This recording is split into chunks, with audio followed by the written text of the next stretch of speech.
This is the Orioles POSTCAST, your instant game reaction for the Baltimore Orioles. Part of the Locked On Podcast Network, your team every day.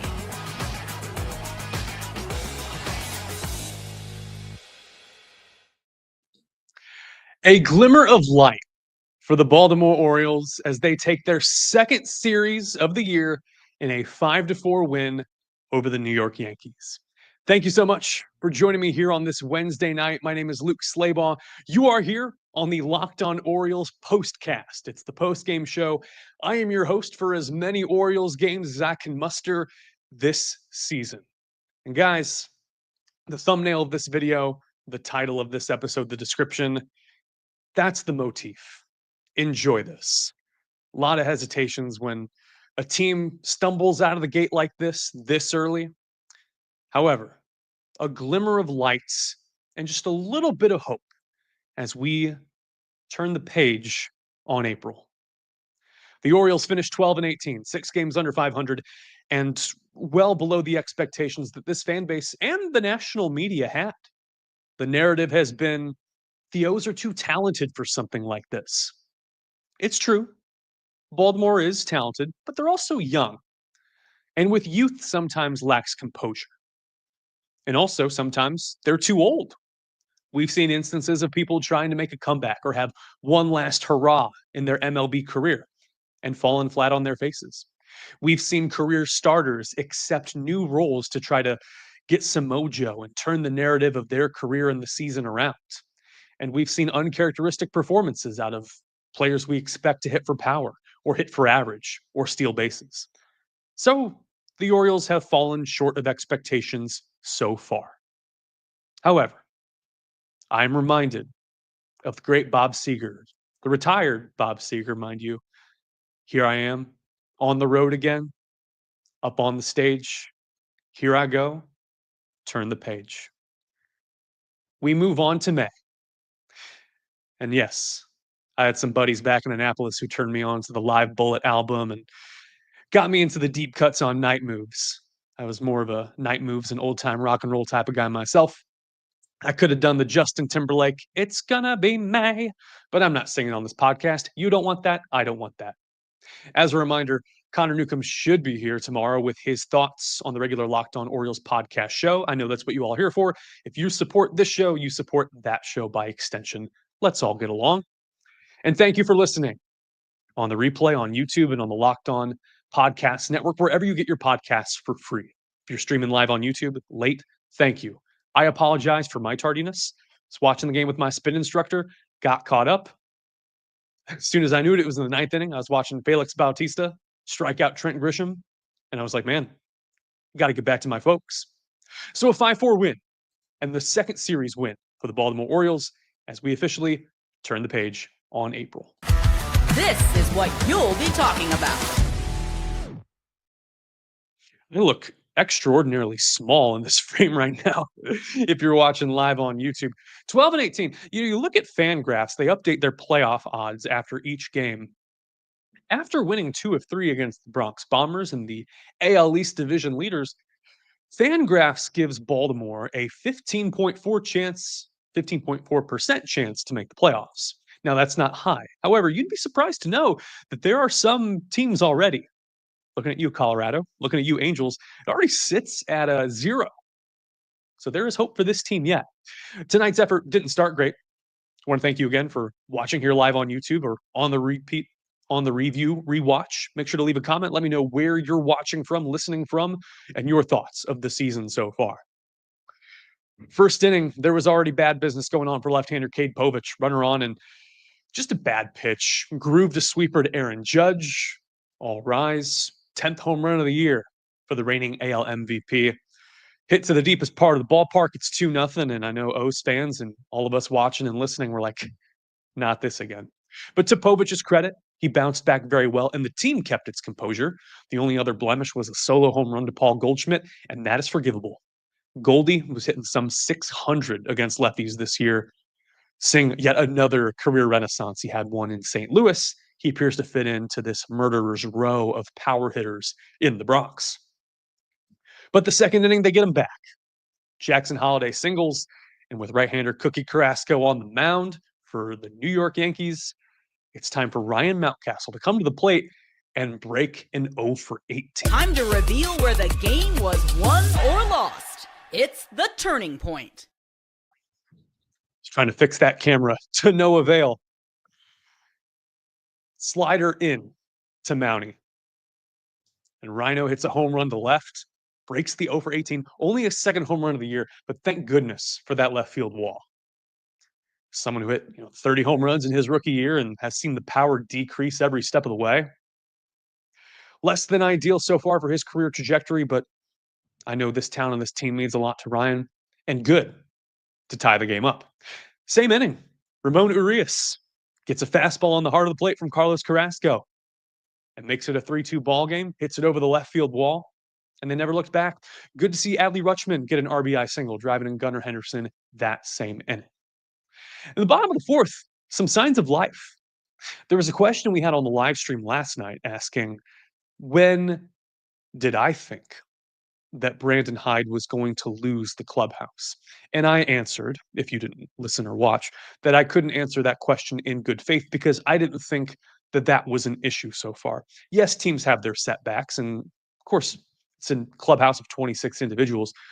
They're going to disagree at times, but I didn't give credence to any reports that had questions about the offensive philosophy or the trust in the coaching staff. I'm not going to speak to that because I don't necessarily think that that's an issue right now. The team, again, still has a lot of talent and is competitive. But we saw Heston Kjerstad get on base by way of the single in the bottom of the fourth. And then on a Ramon Urias strikeout, catcher Austin Wells throws down to second base. Kjerstad stealing a base. Throw was way too high for second baseman Pablo Reyes. Reyes is 5'8". It's short King Spring here in the Charm City. And there's no great landing spot for Reyes. So his groin does land on the top of Kjerstad's head, albeit very briefly. And as he's recovering the ball and walking away, Heston's jawing at him, giving him a piece of his mind. That's showbiz, baby. I have no problem whatsoever with that. In fact, you want to see that. In a situation like that where you're leading in a ball game, you're trying to stick it to your division rival, any opportunity to beat the Yankees is sacred. I want to see guys pumping their chests. I want to see them getting livid, jawing at them. And if you can't handle smack talk from Heston Kjerstad, I don't know how you're going to handle the grind of a day-to-day 162 game season. How can you let Heston Kjerstad, if all due respect to Reyes and the Yankees infield, but if that's getting under your skin, soft. Bench is clear, bullpens come out. It's a whole lot of, there's no fun fights in baseball anymore. A trifling exception or two. But yeah, for those of you asking whether the clubhouse was lost or when you would worry about the locker room, jumping ship, I think it proved that no, this team's just got some moxie. It's got some attitude, and things didn't go their way. And there is some sloppiness that needs to be cleaned up. We've spoken all day about the rotation and the pitching woes, but we saw a pretty bad, sloppy defensive effort last night. The plate approach sometimes has been suspect.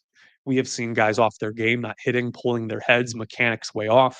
We have seen career worst performances from Charlie Morton. And heck, Jorge Mateo was the first one out of the dugout for Baltimore. I don't know if they put him on a PIP or what, but that's a guy who's engaged in spite of not doing great at his job. Finale in Detroit notwithstanding. I'm cool with it. I'm not cool with the team being 6 games under 500, mind you. And no one should be. If you're a listener or a regular viewer to the show, we're all in this together, and sometimes we use losses as group therapy. Other times we use wins to celebrate or to make stupid jokes in here. But that's why we're here, and that's why we do this live.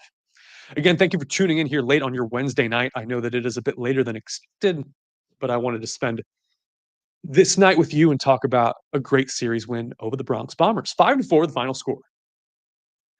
All right, coming up, we're going to hand out our player of the game. Many nominees to get through. I've seen some love for Brian Baker in the comments, pulling the string on that changeup on Jason Dominguez. Location-wise, honestly, not that great, but he got it to work. The dude was amped up. And for the 22,000 that were at Camden Yards, I think they would each have a different perspective on who the player of the game should be. But I got a special one for you. And another special shout out to make as well, and some news to break to you, all coming up right after this break. I swear this is the most off my camera has been in the month that we've been doing this. So I appreciate y'all hanging in here. And I'm seeing the comments now. I love the passion from you guys. Keep it going for the next 140 games. This show is brought to you by Monarch Money. If you're looking at your bank account, and I mean, today was payday for me. I don't know about you guys, but sometimes the money is just gone and it's easy to lose track. And that's where Monarch Money comes in. It's personal CFO, gives you full visibility and control over your finances. It's not just a budgeting app, it's a complete financial command center. You can just track all those accounts, investments, and spending in one place. You stop managing your money, start building the wealth, which will lead to good health and make you come back with stealth to the Locked on Orioles podcast. Instead of juggling multiple apps, you can use Monarch to check your finances, track spending, and even plan long-term goals. Let's take control of your finances right here, right now. There's a code, it's all one word, Locked on MLB at monarchmoney.com for 50% off your first year. That's monarchmoney.com, code Locked on MLB for half off your first year. One other shout out today on the Locked on Orioles podcast here on Ad Copy. You can't live with them and you can't live without them. It's wonderful pistachios. They're snacking and cracking every Orioles win we get. It's a good source of protein. Each 1 ounce serving has 6 grams of protein, and that's over 10% of the recommended daily value. Plus, they're packed with fiber and better for you unsaturated fats, so you feel fuller for longer. They told me to be shells agnostic. I'm not. It's all about no shells. You can have shells if you want to. I'm just saying that Heston Kjerstad would not be happy if you did. So get snacking and get cracking. It's the snack that packs a protein punch. You can visit wonderfulpistachios.com to learn more, or we can talk about them for the rest of the show. Thanks to Wonderful Pistachios for sponsoring this show.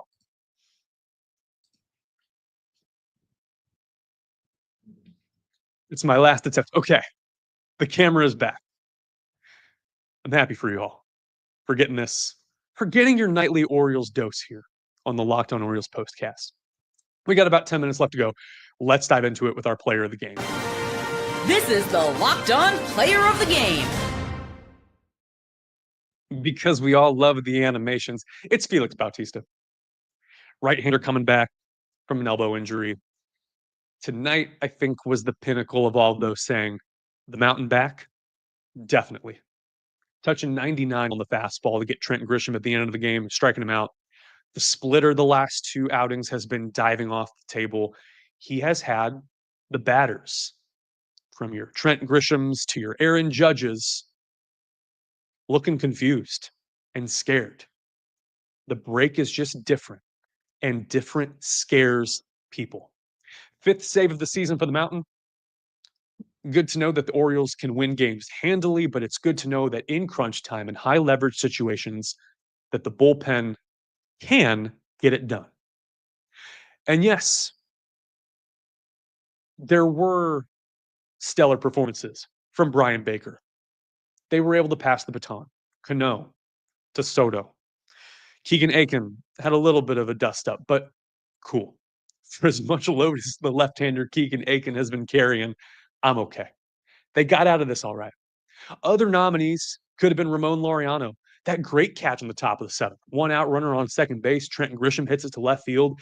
And out of nowhere, the angle that Urias takes, the sliding catch, had Kevin Brown on the Masson broadcast befuddled. And I'm happy that we have so many people to talk about here. And a special shout out here. While Brandon Hyde was able to use and leverage 6 different relievers tonight, you couldn't have done it without Charlie Morton putting the team on his back in last night's 15-3 massacre. Charlie Morton's got a ways to go to get back in the good graces of Birdland. However, 2 1/3 last night with no earned runs allowed. It's progress.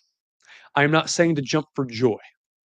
I'm not saying that this is peak excellence, Camden Yards, but it's better than what we've been getting. Any marginal progress that the Orioles can make from now to tomorrow to the next day, cool. Some housekeeping as we wrap things up here on the Locked On Orioles postcast involves this next series against the Kansas City Royals. I will not be here. I have a wedding for one of my best friends from high school, and I will be out of town Friday, Saturday, and Sunday. So I don't know what the situation will be with these live streams or these postcasts. Connor could do it. I don't think he will. I think that there's just a difference in responsibilities and the way that this system is set up. It doesn't really bode well for to plug and play someone. If he goes live, that would be awesome, but I have not heard of any set plan for this coming weekend. So the next time you will see me is Tuesday. And that is going to be tough for me. I will be following along, but I will not have the technology with me to make a postcast series happen while I am out of town. So I'll be thinking of you all. I will be tuning in and making sure that everything is going well. But enjoy the weekend, and I should be back in time for the next series, which I guess I would have to check MLB.com. But either way, I'll be back Tuesday. And I hope that you all have an excellent stretch here. I hope things start looking up as the Kansas City Royals come back to town. Could be a nice little revenge series. Thank you, David Owen. First comment. Number 1 fan. Have fun. Hurry back. I certainly will. I will be safe. Technology. How many have you even heard of the word? Yeah. Thank you, dental office. Oh, wow. That's from the Ali G show. I liked the whales skit from Ali G and the one about the sun. Booyakasha. So this microphone, which it will turn off if I touch it, I have not been thrilled with the audio output from this thing. And I know that it's because I'm plugging it directly into the laptop and there is an XLR connector at the bottom here. So there may be a tech upgrade in store later this summer. We have talked about potentially taking the show on the road, which would be very nice. And we will figure it out. But for now, the main takeaway tonight and this morning, or wherever you're watching, listening on the Locked On Orioles postcast, enjoy this. No one knows what tomorrow brings. This was a glimmer of light, and it was good to see, for right now, all the cogs turning at the same time and everything all on the same page. A series win is great. Wish we had more, but it's the second one for the Baltimore Orioles as they take down the New York Yankees by the score of 5-4. Thank you for watching here live on YouTube and listening on the Locked On Orioles podcast, part of the Locked On Podcast Network. Thank you, Eric Love, for one last comment. Says, thanks for the postcasts. Look forward to when you come back. Finally excited about the direction of the O's for the first time this year. Got to stick it to the man. That's what we do here. Thank you again for watching and listening. I will see you back here on Tuesday night, right here on the Locked On Podcast Network. Thanks. Have a good night. Stay safe.